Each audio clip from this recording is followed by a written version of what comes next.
ആദ്യം തിരുവനന്തപുരത്തേക്കാണ്. പൊളിക്കാത്ത കല്ലറയിൽ തീരാത്ത ദുരൂഹത. തിരുവനന്തപുരം നെയ്യാറ്റിൻകരയിൽ വിവാദ സമാധി തൽക്കാലം തുറക്കില്ല.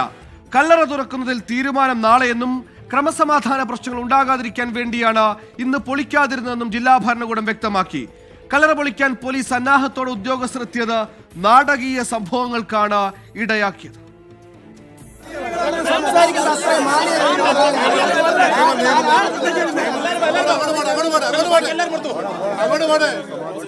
കളക്ടറുടെ ഉത്തരവുമായി കല്ലറ തുറന്ന് പരിശോധിക്കാൻ പോലീസും ഫോറൻസിക് സംഘവും രാവിലെ സ്ഥലത്തെത്തിയതിന് പിന്നാലെയാണ് നാടകീയ രംഗങ്ങൾ നടന്നത്.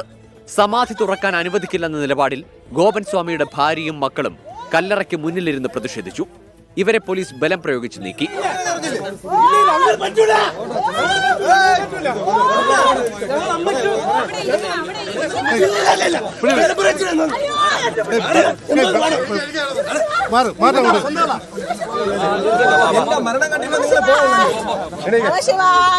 ഇതിനിടെ ബന്ധുക്കൾക്ക് നോട്ടീസ് നൽകണമെന്നും അവരുടെ ഭാഗം കൂടി കേട്ട ശേഷമേ നിലപാടെടുക്കാവൂ എന്നും കുടുംബത്തിന്റെ അഭിഭാഷകരും ഹൈന്ദവ സംഘടനാ പ്രതിനിധികളും ജില്ലാ ഭരണകൂടത്തോടും പോലീസിനോടും ആവശ്യപ്പെട്ടു. അവര് എല്ലാ ചടങ്ങുകളും നടത്തിയാണ് ഈ സമാധി ഇരുത്തിയിരിക്കുന്നത്. അത് കുത്തിപ്പൊളിച്ചെടുക്കാൻ ഒരു ഭാഗം ആളുകളുടെ ശ്രമം അത് ശരിയല്ല. നോട്ടീസ് കൊടുക്കണമെന്നാണ് നമ്മുടെ ആവശ്യം. അത് പോലീസിന്റെ ഉയർന്ന ഉദ്യോഗസ്ഥരും ആർഡിഒയോടും പറഞ്ഞിട്ടുണ്ട്, ചെയ്യുമെന്നാണ് പ്രതീക്ഷ.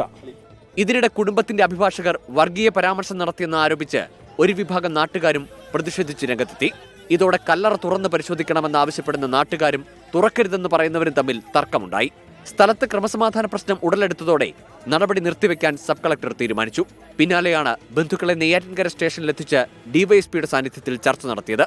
ഇതുമായിട്ട് മുന്നോട്ട് പോകേണ്ട ഒരു ആവശ്യത്തെക്കുറിച്ച് തന്നെയാണ് പോലീസും പറയുന്നത്. അപ്പം അതിൻ്റെ ഇതിൽ നമ്മൾ പുതിയൊരു ഡേറ്റ് നിശ്ചയിച്ചിട്ട് വീണ്ടും ഇതായിട്ട് മുന്നോട്ട് പോകും.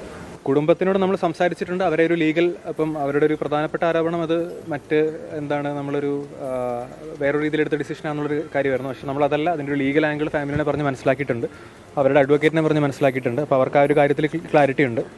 ഗോപൻ സ്വാമിയുടെ സമാധിയിൽ ബന്ധുക്കൾ പറയുന്നതാണോ പരാതിയിൽ പറയുന്നതാണോ ശരിയെന്ന അന്വേഷണമാണ് നടക്കുന്നതെന്ന് ജില്ലാ ഭരണകൂടം ബന്ധുക്കളെ അറിയിച്ചു.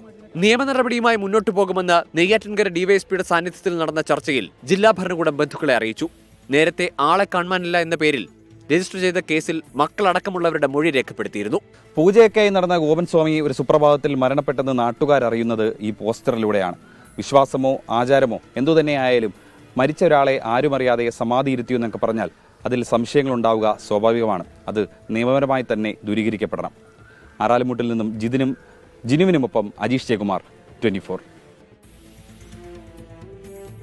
നിയമനീതി വ്യവസ്ഥയുള്ള നാടാണ്. കല്ലറ പൊളിക്കേണ്ടതുണ്ടെങ്കിൽ പൊളിച്ചിട്ടാണെങ്കിലും സത്യം പുറത്തു കൊണ്ടുവരേണ്ടതുണ്ട്.